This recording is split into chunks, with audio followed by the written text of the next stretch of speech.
सभी श्रद्धालु और धर्म प्रेमी बंधुओं को मेरा प्रणाम। आज हम उस दिव्य क्षण की चर्चा करेंगे जब भगवान श्री कृष्ण ने अर्जुन को श्रीमद् भगवद गीता का अमृतमय ज्ञान प्रदान किया। यह वह पावन संवाद है जिसने न केवल अर्जुन के जीवन को दिशा दी, बल्कि संपूर्ण मानवता को धर्म, कर्म और आत्मज्ञान का अद्भुत मार्ग दिखाया।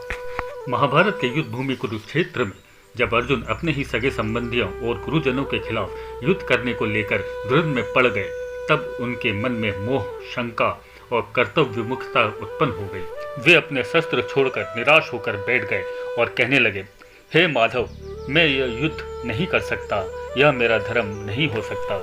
तब भगवान श्री कृष्ण ने उन्हें दिव्य गीता का ज्ञान दिया। उन्होंने समझाया कि आत्मा अमर है, कर्म सबसे महत्वपूर्ण है और सच्चा योद्धा वही है जो मोह, भय और संदेह को त्याग कर अपने कर्तव्य का पालन करता है। श्री कृष्ण ने अर्जुन को यह सिखाया कि कर्म करो, फल की चिंता मत करो और जो होता है वह ईश्वर की इच्छा से होता है। गीता का यह ज्ञान न केवल अर्जुन के लिए था, बल्कि यह संपूर्ण मानवता के लिए एक मार्गदर्शन बन गया।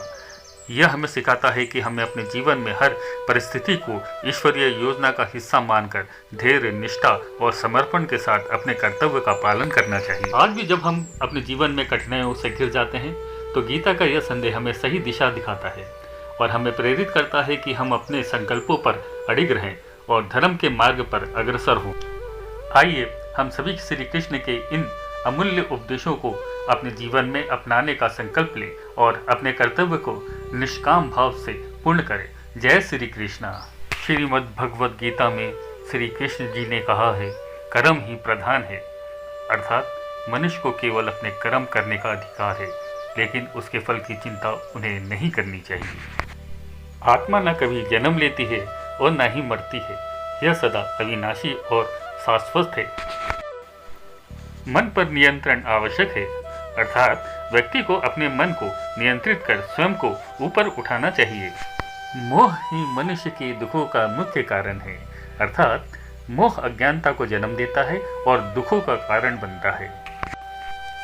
भक्ति सबसे श्रेष्ठ मार्ग है, अर्थात सभी धर्मों को छोड़कर बस मेरी शरण में आओ, मैं तुम्हारा उद्धार करूंगा। ज्ञान से अज्ञान का नाश होता है, अर्थात जैसे अग्नि लकड़ी को जला देती है, वैसे ही ज्ञान अज्ञान को नष्ट कर देता है। अहंकार विनाश का कारण है, अहंकार का त्याग करें, अर्थात अहंकार इंसान को पतन की ओर ले जाता है, इसलिए इसे त्यागना चाहिए।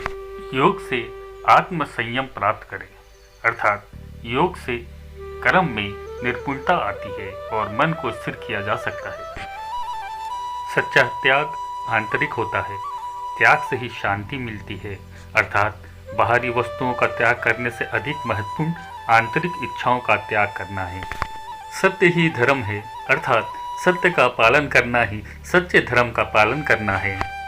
जो हुआ अच्छा हुआ, जो हो रहा है अच्छा हो रहा है और जो होगा वह भी अच्छा ही होगा, अर्थात हर परिस्थिति में ईश्वर की योजना पर विश्वास रखें। मनुष्य स्वयं अपने भाग्य का निर्माता है, मनुष्य अपने कर्मों से ही अपना भाग्य बनाता है, अर्थात व्यक्ति को अपने कर्म से ही अपने भविष्य का निर्माण करना होता है। सच्ची मित्रता निस्वार्थ होती है, सच्चा मित्र वही है जो सुख दुख में साथ दे, अर्थात मित्र का आधार निस्वार्थ प्रेम और समर्पण होना चाहिए।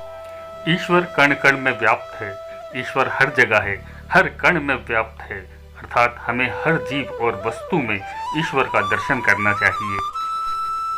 प्रेम सबसे बड़ी शक्ति है, प्रेम से बड़ा कोई धर्म नहीं, प्रेम ही सच्ची शक्ति है, अर्थात प्रेम ही सृष्टि का आधार है और यही ईश्वर की सबसे बड़ी शक्ति है।